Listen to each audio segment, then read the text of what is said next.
Père éternel, nous te louons, nous te bénissons, parce que dans cette période où tout le monde est dans l'inquiétude, et toi, tu nous aides, Seigneur, à relever la tête malgré tout ce qui se passe au travers nous. Papa, nous te bénissons, nous te glorifions pour ce moment propice que tu nous as donné. Et c'est pourquoi nous élevons le nom de Jésus-Christ, qui est le nom qui est souverainement élevé dans toute la création.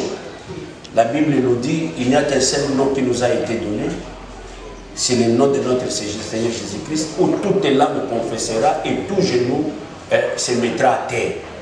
C'est pourquoi nous profitons, Seigneur, de ce moment pour t'élever encore, te glorifier et dire qu'il n'y a qu'un seul nom dans ce monde.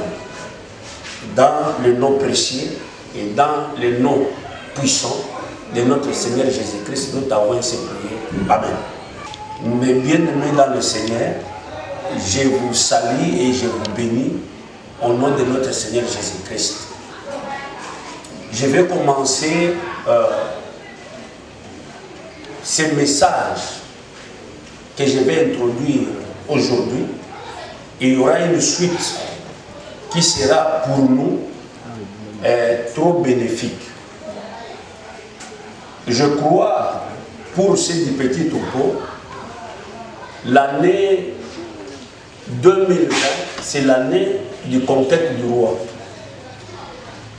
Et le Seigneur nous avait ordonné de faire la conquête et de faire la guerre.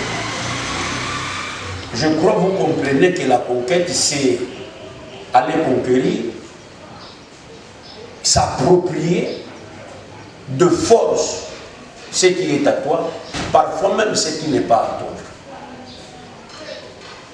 Dans Deutéronome chapitre 2, verset 24, partie 2, Dieu nous avait ordonné de faire la conquête et il nous a dit de faire la guerre.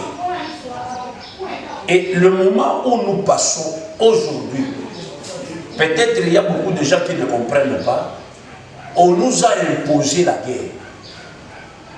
Nous sommes en pleine guerre. Il y a beaucoup de gens qui sont distraits. Comme on nous a imposé la guerre, je regarde les médias et moi ça m'étonne, ça m'a mené à une réflexion. C'est pourquoi ce message, je l'ai intitulé « La guerre invisible ». Quand on parle de la guerre, c'est-à-dire c'est un conflit armé opposant plusieurs États, plusieurs peuples qui combattent pour imposer leur volonté. Et la guerre invisible,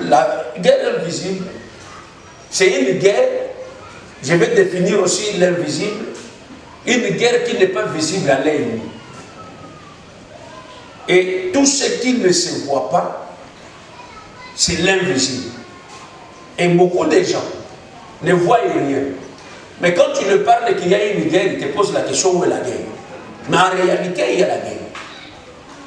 Et nous ne voyons pas notre adversaire. Mais moi, je suis venu vous dire que vous êtes en guerre et vous devez vous défendre. Et si tu ne comprends pas cette guerre qui t'est imposée, qui est invisible, où tu ne vois pas l'adversaire, où l'adversaire est caché, où l'adversaire, tu ne peux pas le combattre avec les armes physiques, mais laisse-moi te dire que tu es en guerre. Tu dois tout faire pour comprendre ton adversaire et le localiser. Je veux que nous puissions lire un verset qui, notre apôtre Paul, nous avons très bien expliqué à propos de cette guerre invisible. Je lis dans Ephésiens, chapitre 6, versets 10 à 12. La Bible dit, au reste, fortifiez-vous dans le Seigneur et par sa force toute-puissante, revêtez-vous de toutes les armes de Dieu afin de pouvoir tenir contre la ruse du diable. Car Nous n'avons pas à lutter contre la chair et le sang, mais contre les dominations, contre les autorités, contre les princes de ce monde des ténèbres et contre les esprits méchants dans les lieux célestes. Quand on fait la lecture, nous comprenons que l'apôtre Paul déjà avait compris qu'il y a une guerre invisible. L'apôtre Paul est en train d'expliquer qu'il y a un adversaire. Mais cet adversaire-là, c'est le diable. Il nous dit de tenir bon. Et il nous explique la nature ou ces armées qui viennent nous imposer la guerre. Il parle de domination, il parle des autorités, il parle des princes de ce monde des ténèbres et il parle des esprits méchants dans les lieux célestes. Et mes bien-aimés, on ne voit pas tout cette nomenclature, mais ça existe. Parce que ce n'est pas visible à l'œil nu. On ne peut pas toucher ça avec le main. Mais ça existe. Ça nous combat. Ça nous impose une guerre. C'est pourquoi j'insiste que, en cette période où l'Église, le petit troupeau, doit faire la conquête et faire la guerre, et l'Église doit comprendre qu'il y a l'ennemi invisible et il y a la guerre invisible, et où nous devons tout faire pour nous défendre. Quand vous suivez les médias, il y a un nom qu'on vous cite. Ça m'a étonné. Même les médias, soi-disant chrétiens, on ne parle pas de Jésus. On nous a fait sortir un nom. Un nom, ça c'est une arme qui est en train de détruire au travers le monde. On nous dit que c'est une épidémie endémique. Mais les armes que le diable a utilisées aujourd'hui, c'est les médias. Quand vous écoutez les médias, on vous dit votre adversaire, on vous dit comment il est en train de tuer, comment il est en train de nous arracher la liberté, comment il est en train de paralyser l'économie, et on ne le voit pas. Et cette guerre invisible, si on ne fait pas attention, va paralyser tout. Aujourd'hui, on ne prie pas. Les églises sont fermées. Mais pourquoi les églises sont fermées? Parce que les églises n'ont pas compris qu'il fallait faire la conquête. Il fallait arracher la liberté. On est tellement passif. Et la conséquence est là. On ne sait plus sortir. Il y a maintenant de nouveaux mots. Confinement, quarantaine, ainsi de suite. Pourquoi? On nous a imposé la guerre.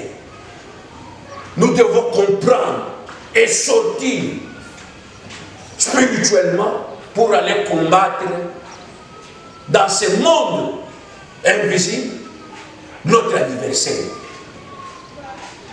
Mais je me réjouis parce que le Seigneur Jésus-Christ lui-même nous a dit, au travers de l'apôtre Jean, je lis 1 Jean chapitre 4, verset 4, la Bible nous dit ceci: vous, petits enfants, vous êtes de Dieu et vous les avez vaincus. Écoutez bien, vous les avez vaincus, c'est au pluriel. L'apôtre Paul nous a dit, nous n'avons pas à combattre contre le sang ni la chair. Il a cité les dominations, il a cité les autorités, il a cité les princes de ce monde des ténèbres, il a cité les esprits méchants. Mais dans Jean 1 Jean chapitre 4, verset 4, le Seigneur dit, nous les avons vaincus. C'est au pluriel. Nous les avons vaincus. Pourquoi? Parce que celui qui est en vous est comment? Est plus grand que celui qui est où? Dans le monde. C'est pourquoi les chrétiens ne doivent pas avoir la paix. On nous attaque avec les médias. On nous fait peur avec le nombre de morts. On nous fait peur avec le nombre de nouveaux cas. Mais la Bible me dit, nous l'avons vaincu. On les a vaincus. Pourquoi? Parce que celui qui est en nous est comment? Est plus grand. Est-ce que coronavirus est plus grand que le nom de Jésus-Christ? Parce que c'est celui qui est en train de terroriser tout le monde. Les chrétiens doivent savoir, si lui il est invisible, nous aussi, nous avons en nous celui qui est invisible, qui est comment? Plus grand que les autres. Aujourd'hui,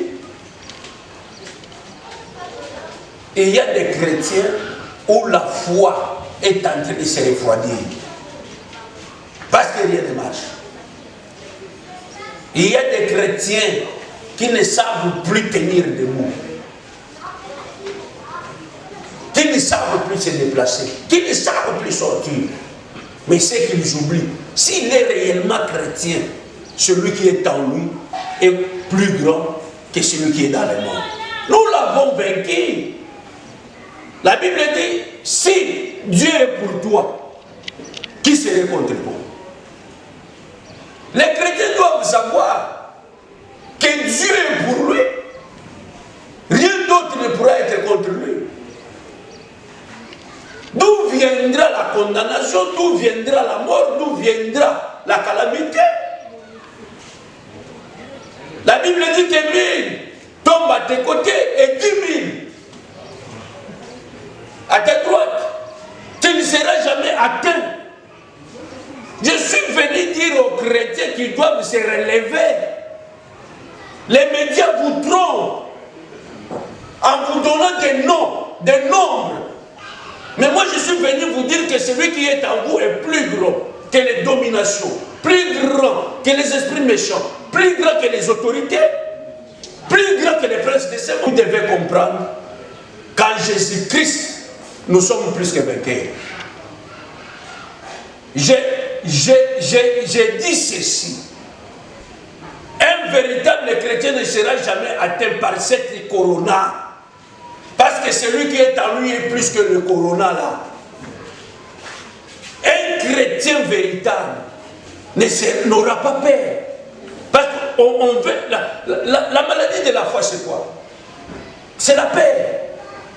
Quand tu as peur, c'est fini, la foi n'est plus. Réveille-toi, toi qui dors.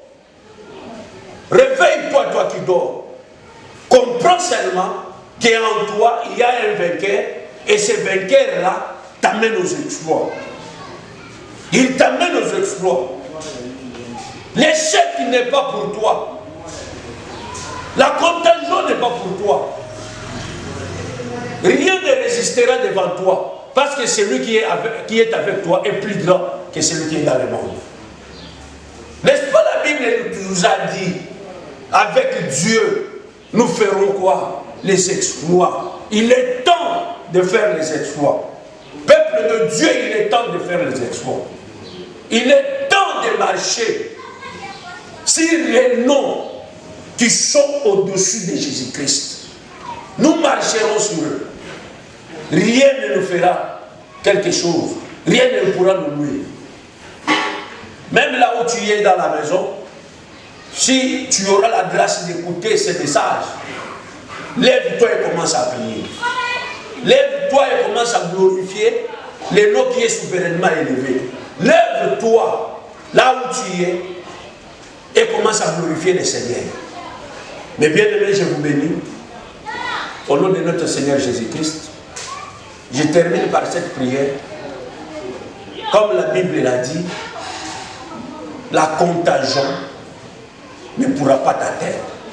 Je déclare que la contagion ne viendra pas à ta porte au nom de Jésus-Christ. Parce qu'on nous a donné un nom qui est au-dessus de tous les noms.